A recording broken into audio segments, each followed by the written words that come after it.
حضرت ابو ہریرہ رضی اللہ تعالی عنہ راوی ہیں کہ رسول اکرم نور مجسم صلی اللہ علیہ وآلہ وسلم غزوہ خیبر سے واپس تشریف لا رہے تھے۔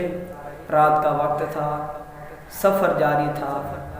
رات کا آخری حصہ ہوا تو سرکار علیہ السلام نے حضرت بلال رضی اللہ تعالیٰ عنہ سے فرمایا، اے بلال تم پہرا دو، ہم آرام کرتے ہیں۔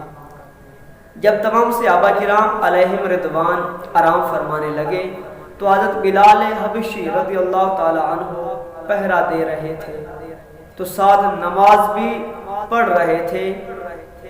اب رات گزرنے کے قریب ہی تھی کہ کچاوے کے ساتھ ٹیک لگا کر مشرق کی جانب منہ کر کے بیٹھ گئے اور صبح کا انتظار کرنے لگے۔ لیکن ہوا یوں کہ نیند نے آپ پر غلبہ کیا، اتنے میں آپ سو گئے۔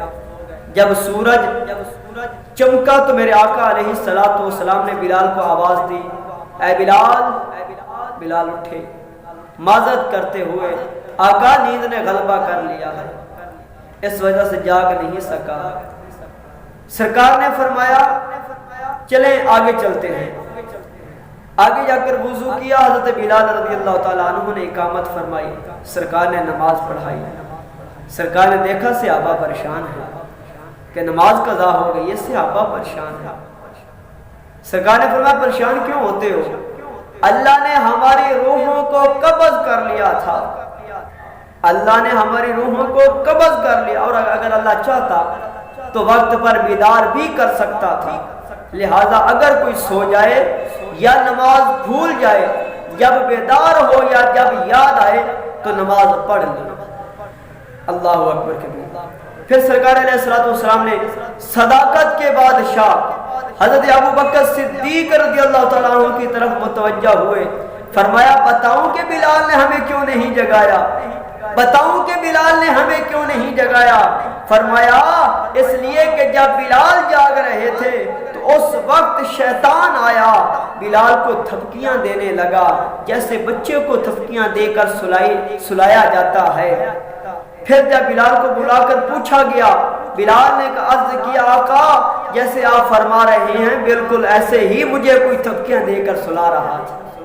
یہ سن کر صداقت کے بادشاہ فرماتے ہیں اشہد انک رسول اللہ، اشہد انک رسول اللہ، اشہد انک رسول اللہ۔ یہاں پر سوال پیدا ہوتا ہے، جب سرکار کو پتا تھا کہ بلال سو گئے ہیں تو پھر سرکار نے جگایا کیوں نہیں؟ اللہ تعالیٰ کی فرض نماز چلی گئی مگر سرکار نے جگایا نہیں۔ یہ ہم سے سوال کیا جاتا ہے، یہ ہم سے سوال کر کے لوگ پوچھتے ہیں بھائی سرکار نے نماز کو قضا ہونے دیا کیوں؟ اللہ کی فرض نماز تھی، کیوں سرکار نے نہیں جگایا تھا کہ سرکار کو پتا تھا؟ اہل سنت و جماعت کا عقیدہ ہے کہ نبی بظاہر آنکھ بند کر کے سو رہے ہوتے ہیں اور ان کا دل جاگ رہا ہوتا ہے۔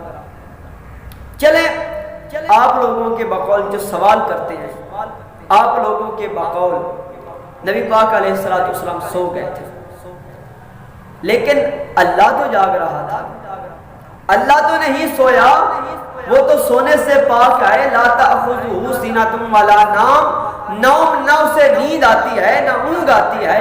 اب آپ بتائیں کہ خدا تبارک و تعالی نے کیوں نہیں جگایا؟